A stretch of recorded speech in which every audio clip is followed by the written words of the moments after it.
Good evening, living with মিলিতে সবাইকে স্বাগত। Hopefully সবাই ভালো আছে, সুস্থ আছে, অবশ্যই বেঁধে আছে। এটা আমাদের আজকে রথযাত্রা উৎসব পাড়াতে অনুষ্ঠিত হচ্ছে। তো আমি ছিলাম বেশিক্ষণ না, হাঁটা নেওয়ার মতো ছিলাম। অসম্ভব বৃষ্টি, দেখতেই পাচ্ছ রাস্তায় প্রচণ্ড পরিমাণে জল। সেই জন্য পুরোটা থাকতে পারিনি, যতটা পেরেছিলাম। এবং this is the first time আমি কোনো ভয়েস ওভার দিয়ে এটা করছি, ভিডিওটা করছি। কেমন হলে তোমরা জানাবে। ফার্স্ট টাইম করছি তো ভুল হতেই পারে, ভুলটা ভুলে যাওয়াটা তোমাদের দিয়েছি, ধরিয়ে দেবে।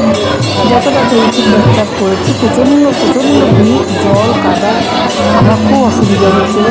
তো আমি ইউজ টু হলে এভাবে ক্যামেরা করতে। এরা একটা গ্রুপ ড্যান্সের জন্য এসেছিলো, সামনে যিনি গেলেন উনি ম্যাডাম। তো ওরা প্রতি বছরই আসে আমাদের রথযাত্রার প্রথম।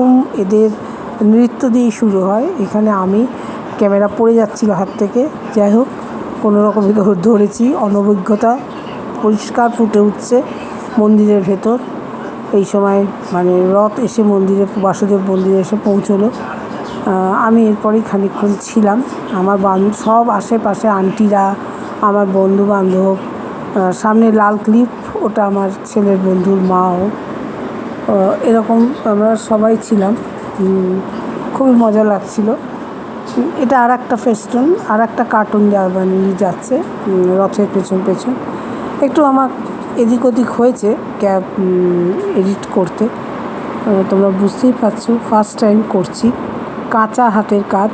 যাই হোক, ইনি আমাদের ছোটো ঠাকুর যে রথের সাথে আছে, সাদা পাঞ্জাবি, দুটি পাঞ্জাবি পরা ছোটো ঠাকুর, আমরা চোরদা বলি। এই মন্দিরের পুরোহিত আমাদের বাসুদেব মন্দিরের সামনে সব আন্টিরা যাচ্ছেন।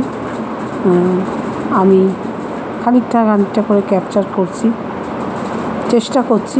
হয়তো ভবিষ্যতে কন্ট্রোভার্সি ছেড়েও দিতে পারি, তখন ব্লগিং করব। তো এই হাতে করেই দিচ্ছি আর কি। একটু ভুলভাল হবে, তোমরা তাও দেখো, একটু অ্যাডজাস্ট করো, এই আর কি। ভালো থেকো, সবাই সুস্থ থেকো, অবশ্যই বেঁধে থেকো। আসবে ভালো ভিডিও নিয়ে আসবো। অবশ্যই কন্ট্রোভার্সি আসবে আপাতত। ওকে, বাই।